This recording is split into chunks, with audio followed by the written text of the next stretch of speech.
आजकल there is a lot of news over the H3N2 virus.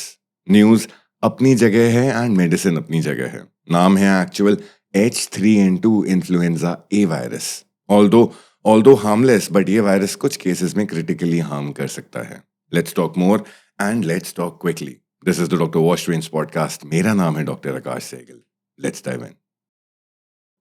So H3N2 एक influenza ए सब type virus है। Basically चार तरीके के वायरसेस होते हैं, A B C and D. Influenza A and B viruses seasonal epidemics cause करते हैं इन ह्यूमंस, जहां टाइप ए काफी ज्यादा डाइवर्स है and it is more capable of causing pandemics. Influenza type C typically causes milder illnesses and type D is known to affect only animals, primarily cattle.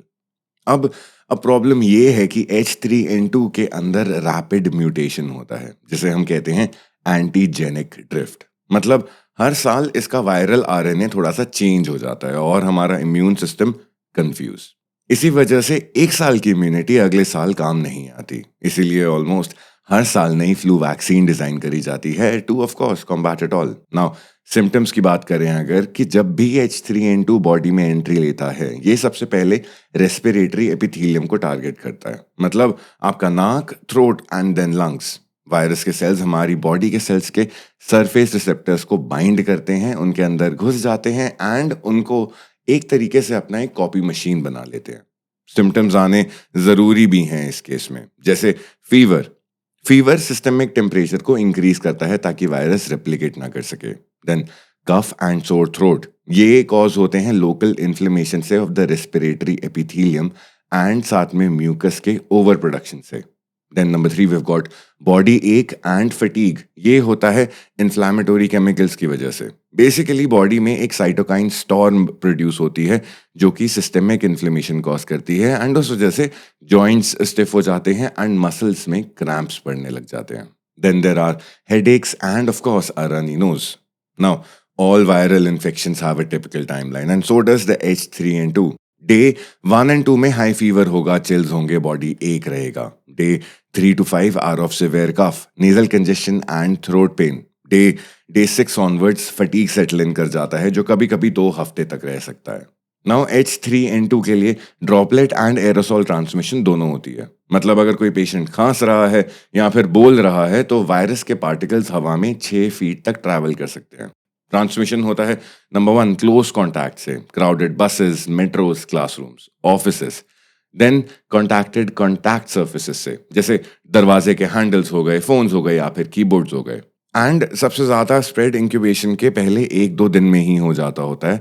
Patient को तब पता नहीं होता कि वायरस उनकी बॉडी के अंदर एंटर कर चुका है, बिकॉज कोई भी सिम्टम शो नहीं होते। एंड जब सिम्टम्स आते हैं उसके पहले 3 दिन, मतलब जब आपको लग रहा है कि आपको हल्की सी खांसी है, हल्का सा बुखार है, हल्का सा जुकाम है, उस फेज में तब आप सबसे ज्यादा इन्फेक्शियस होते हो।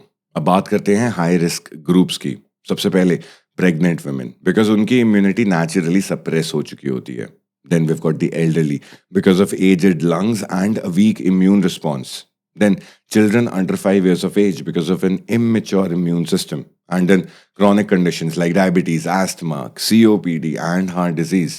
Now question आता है कि डॉक्टर के पास आखिर जाएं कब? अगर आपको कोई भी सिम्टम्स दिख रहे हैं जो मैं बताने वाला हूँ उनमें से, then please go see a doctor as soon as you can. Number 1, breathing difficulty या फिर आपको शॉर्टनेस ऑफ ब्रेथ हो रहा है, चेस्ट में पेन है या फिर प्रेशर बढ़ रहा है, अगर आपकी ऑक्सीजन सैचुरेशन 94% से कम आ रही है, अगर आपको कंफ्यूजन बढ़ रहा है, ड्राउजीनेस रह रही है पूरे दिन, या फिर परसिस्टेंट हाई फीवर 102 डिग्री से ऊपर। नाउ बच्चों में अगर लिप्स या फिर फेस उनका ब्लू होने लग जाए या फिर डिहाइड्रेशन सेट इन कर जाए, ये कॉमन साइंस हैं। मतलब अगर बच्चे रोते हुए उनके आंसू ना निकले या फिर वो यूरिनेशन के लिए नहीं जा रहे हैं, please please consult a doctor, because ये सब साइंस निमोनिया या फिर एक पोटेंशियल रेस्पिरेटरी फेलियर की तरफ इंडिकेट कर सकते हैं।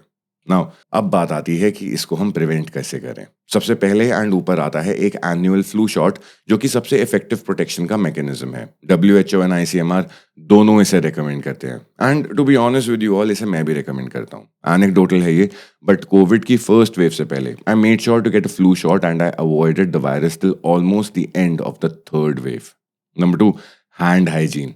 एक सोप से लाइट स्क्रब करना है हाथों को फॉर एटलीस्ट 20 सेकेंड्स या फिर कोई भी अल्कोहल बेस्ड सैनिटाइजर से। दोनों तरीके बेस्ट है to ensure that the virus stays away from your hands. Now number 3, masks should be mandatory in crowded public areas. Number 4, avoid touching your face. Virus सबसे आसानी तरीके से आपकी बॉडी के अंदर, आपकी आंखों, आपके कान, आपके मुंह या फिर किसी भी आपके चेहरे के ऊपर अगर कट लग रखा है, चोट बन रखी है, तो वहां से एंटर करता है।